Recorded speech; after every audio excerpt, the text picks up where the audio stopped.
After I'd been missing and authorities came to rescue me, I told them that I belong to Bigfoot now.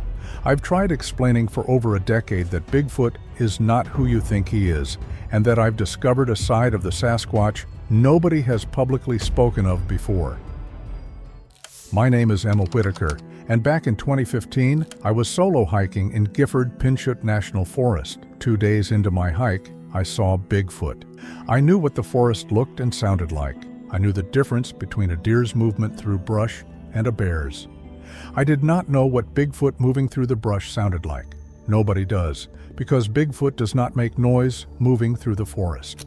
That is the first thing I would tell anyone planning to spend time in Gifford-Pinchot. Whatever you think you know about large animals and the sounds they make, set it aside. The thing that came to the edge of my clearing on the evening of August 14th did not announce itself. I was filtering water at the stream approximately 9 miles from the nearest trail access point, and when I turned around, Bigfoot was there watching me. Instantly, I started running. I had gone through thick bushes, broken a lot of twigs, and even lost my shoes along the way. But Bigfoot kept coming, running after me from behind.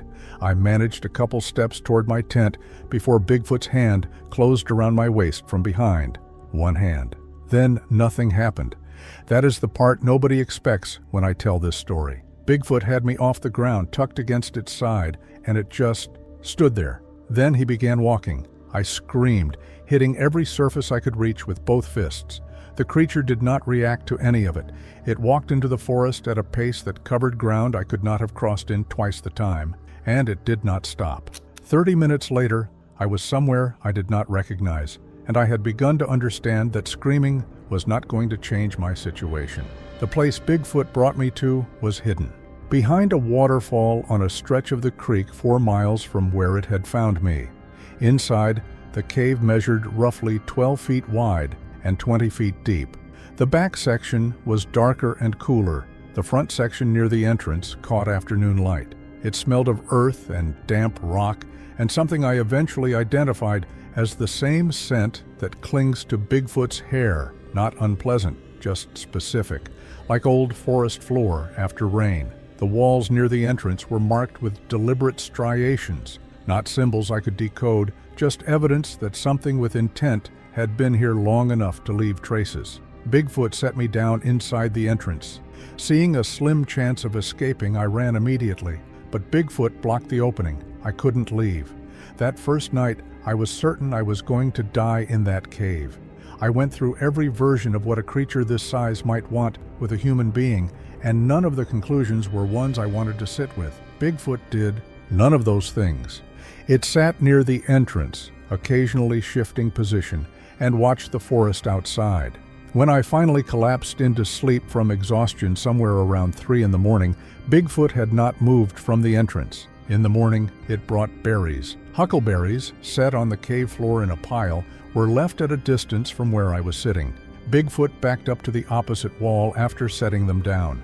I was starving, and I watched the creature watch me for a long time before I reached for the first handful. The berries were ripe and cold from the morning air. Even if this was strange to me, I ate all the berries. The food was more varied than I expected. Huckleberries in the first weeks, then service berries, roots pulled from the riverbank and lightly rinsed before being placed in front of me. Fish caught from the stream, not handed to me directly, but left near the cave entrance, cleaned. The creature had learned from watching me in those first days that I would not eat something that looked the way a freshly caught fish looks. The creature never came toward me during those early weeks unless I was trying to leave.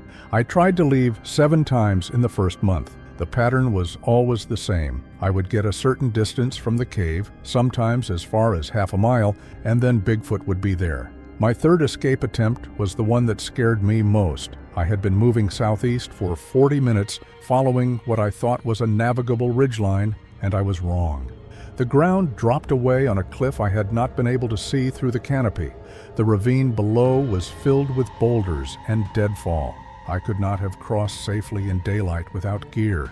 I stopped at the edge, and then Bigfoot was beside me, not blocking my path, just standing at the drop's edge with me, looking down at the same ravine. The creature stood there for maybe 10 seconds. Then it turned, walked back toward the cave, and waited until I followed. I have thought about that moment many times since, 7 times. The same result each time. Bigfoot would carry me back to the cave. After the 7th attempt, I sat in the corner for 2 days and did not try again. Around the 3-month mark, Bigfoot began allowing me outside during daylight, always within 20 feet. What I saw over the following months rewrote most of what I thought I knew about what intelligence looks like in the natural world. Bigfoot used tools, a stick for digging roots, large waxy leaves folded into vessels for carrying water, and strips of bark woven into carrying structures. The actions were practiced.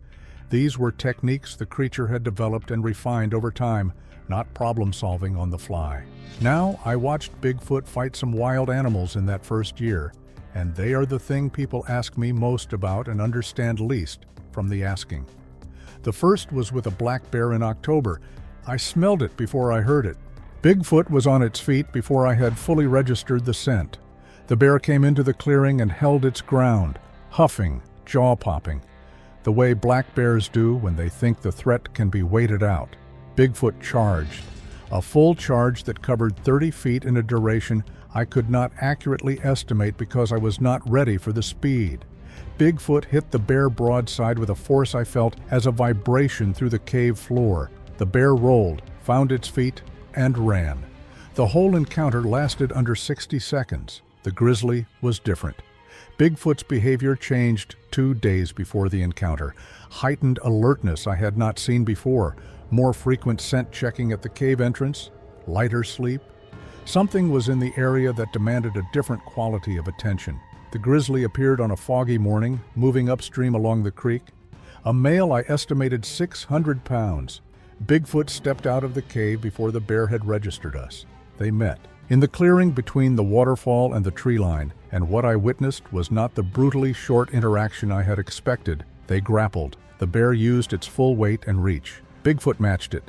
The grizzly raked Bigfoot's chest, 3 parallel claw marks opening through the dark hair.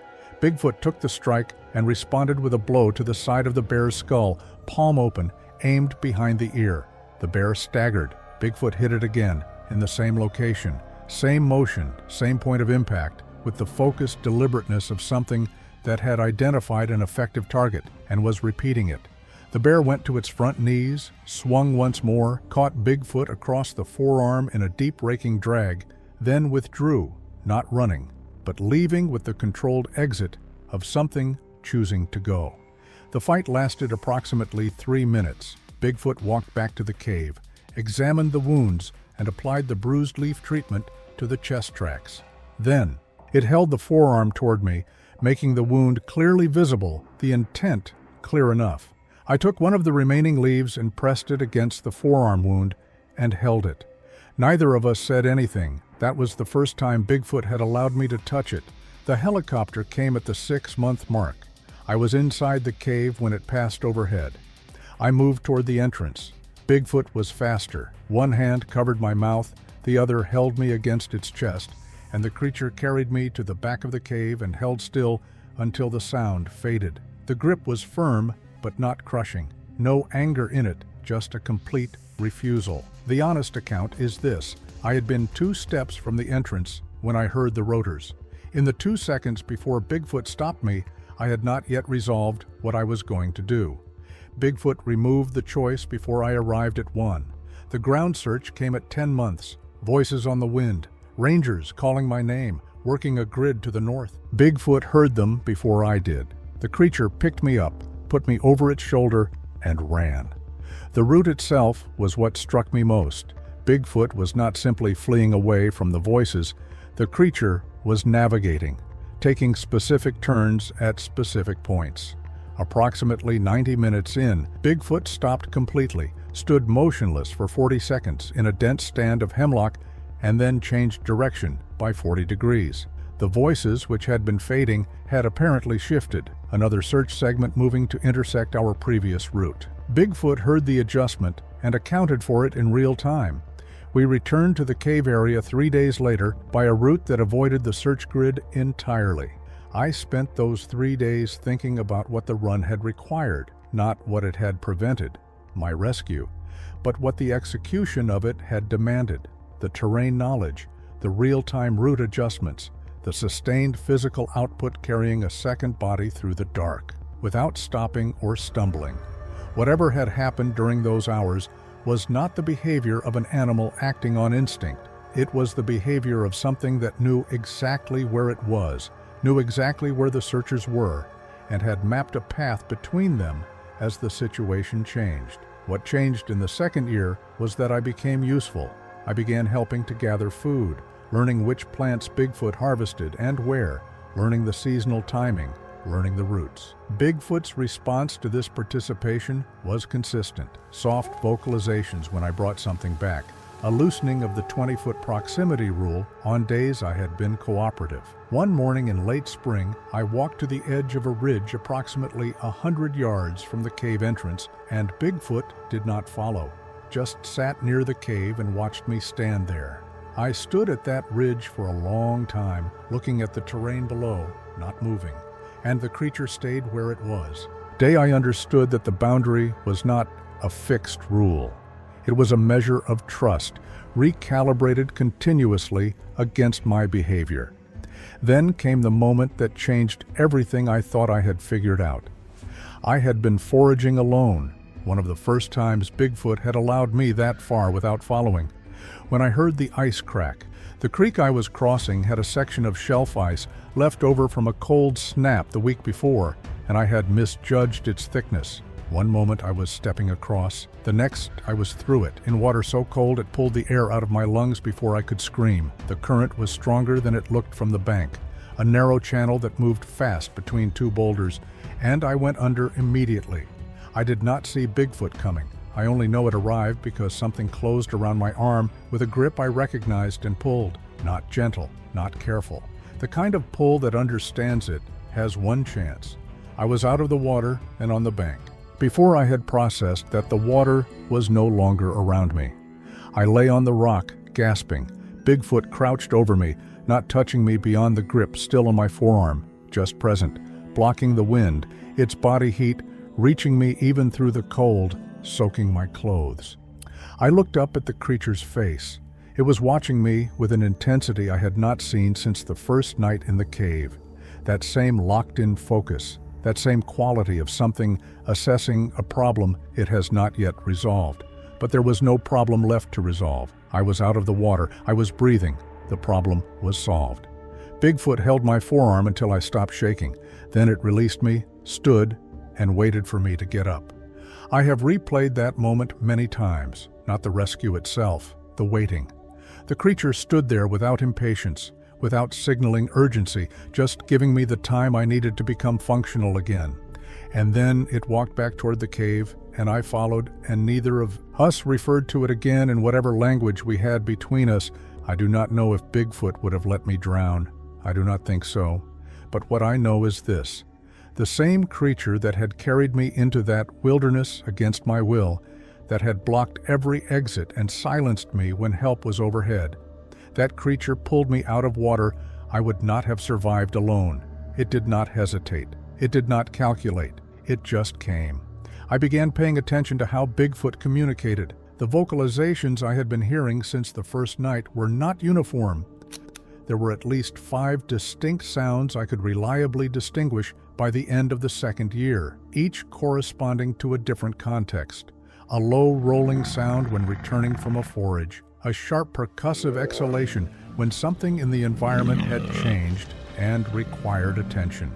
A longer resonant sound in the evenings when the cave was in order and nothing external was demanding a response. The one that took me the longest to understand was a specific short sound, low and clipped, that Bigfoot produced only when I was the subject of its attention. Something that I eventually decided was the closest the creature came to saying a name.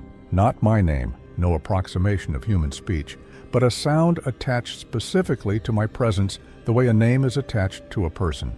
It appeared when I was out of sight and the creature was checking my location. It appeared when I returned from a solo forage. It appeared on the morning of my birthday, before the berries were brought. I turned 33 inside that cave. I had lost track of the exact date. Still, Bigfoot had not or at least, on the day that corresponded to my birthday, the creature returned from a morning forage with a portion of wild berries substantially larger than anything it had brought before, set them in front of me on a flat rock near the cave entrance in the afternoon light, then backed away and sat against the far wall. I sat with those berries for a long time before eating them. By my scratch mark count on the cave wall, the day was August 17th, 3 days past my actual birthday of August 14th, the same date as the anniversary of the abduction. I do not know what Bigfoot understood about that date, or whether the coincidence was a coincidence. What I know is that I sat with those berries and thought about both possibilities for a long time, and neither of them felt small. In the weeks after my birthday, something else shifted.